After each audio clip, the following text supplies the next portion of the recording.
नारी की शक्ति, ज्ञान की ज्योति, बदलाव की बख्शी। सावित्रीबाई की प्रेरणा वो हमारे संघर्ष रचन जीवन की कहानी। अज्ञान कदम जिसने मिटाया है, दिल में शिक्षा का दीप जलाया, तुमने रचा इतिहास नया, हर नारी को दिया अधिकार नया। तेरी राहों में चलेंगे हम, तेरे सपनों को सच करेंगे हम। सावित्रीबाई का बलिदान हमारे हर इसमें नारी का गर्व।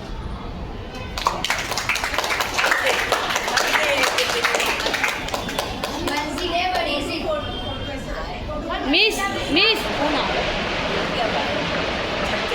मंजिलें बड़ी जिद्दी होती है, हासिल कहाँ